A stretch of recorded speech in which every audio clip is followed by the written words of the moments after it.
caution the artist who asks the question, though, because if the novel is not your stride, don't force it. I mean, maybe the short story is your stride, and then to Sean's point, maybe the printed book isn't your medium. You know, so if short story is your stride and the screen is your medium, that's great. But don't feel compelled to write a novel if that's not your wheelhouse. You know, just because you feel like the marketplace wants a novel. I feel like I'm talking too much about my own experience, but I can go back to that.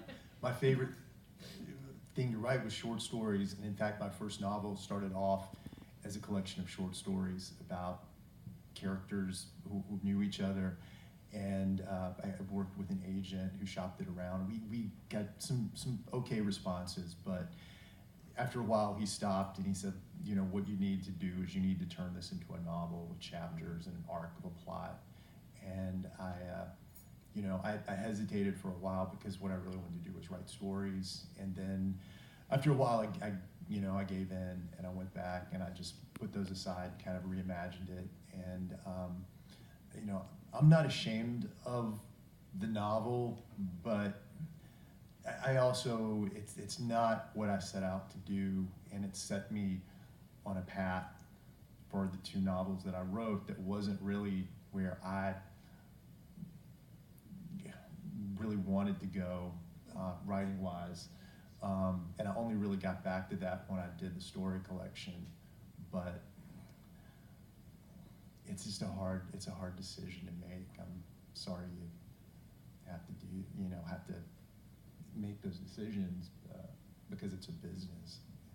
Which in turn gave rise to the thing called the novel in stories, which recently came, which is not a new thing at all, but I guess now maybe it's kind of gone away again. It was new to marketing about 10 years ago. Yeah, 10 years ago, and for a while it was like everybody had a novel in stories, because I think they were often very connected, some very loosely connected, but it was very much, even though the format of a novel in stories is now anything but new, that sort of nomenclature was really picked up by the marketers, and there were a slew of them for a while.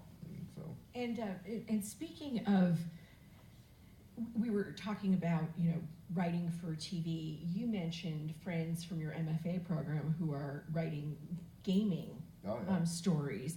And so one thing that we haven't talked about yet, and I'm sure some of you are wondering about this, especially if you are emerging in your writing career, and that can be at any age or but a lot of people think writers support themselves by writing and publishing books. A lot of, maybe Ann Tyler does. A lot of us don't. A lot of us do other kinds of writing. Some of us have completely other different jobs, full-time or part-time. Some of us are stay-at-home parents. Some of us are working in different industries. I mean, I think we should speak to that a little and maybe answer some questions on that. But I'm sorry, Sean. So I'm brand new at this gig, the third act of my life. You know what happens after the third act, right?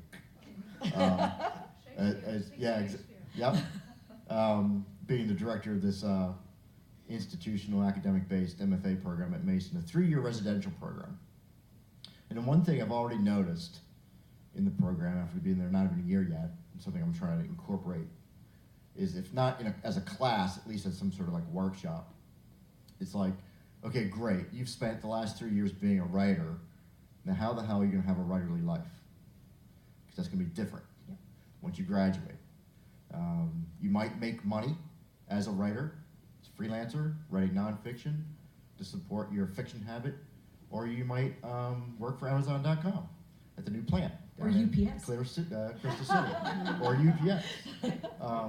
But how are you going to maintain a writerly life? And I think that's something, it's like a disconnect that I'm seeing already in the academic world anyway, of, the putting the, definitely believing in the F in fine art in an MFA, but then, sending many graduates off into the world with a modicum of preparedness in how to have a writerly life and that work-life art balance. And so I'm already thinking a voice and try to incorporate that into a curriculum or into a workshop or? Well, I think what you're doing with the student-run press at Mason too, it's preparing them for a writerly life, whether it enables them to get a job in publishing, or if by learning how to publish a book, they collaborate with friends to publish each other's book. Or you that become the next Stephen King, Yeah. and that's what you do. You can but do that's that, rare. or you can form a collective and do it that way, which can still be successful. Like I said, depending on your definition of success. Right. Yeah, I needed that class. Well, so speaking from personal experience, I was, I guess, fortunate to be disabused at a very early age. I had a professor at Mason. I had, at the time, it was probably still top 10 moment of my writing life, but had a professor I admired pull me aside and say, I don't know what it is, I can't define it, but you've got it. You got to start sending your stuff out. So I was like, all right, I've arrived. Started sending stuff out. I got some stuff published. And what I recognized pretty early on was to be able to make a living at this is going to require a tremendous amount of luck and time.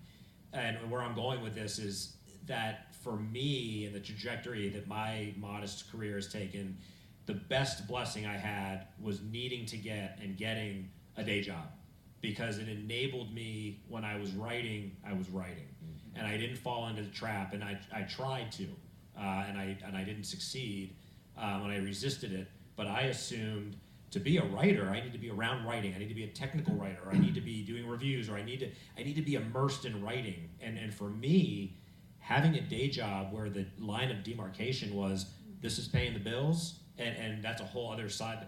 I hope it's something that I can look at myself in the mirror, and it's not complete drudgery, but this is to pay the bills, and my dreams are over here. And when I come home and I'm writing, I'm not compromised in any way. Or more importantly, what I'm doing during the day is not sucking the creativity out of me. And I certainly have a lot of peers and colleagues that are trying to do all this writing, and it saps some of their energy and creativity. So, that's the life lesson, right? And good on you. And I think MFAs in general are gravitating toward this sense of obligation to the students. Like, we have to prepare them for the real world, whether it's as a writer or a person working that wants to write.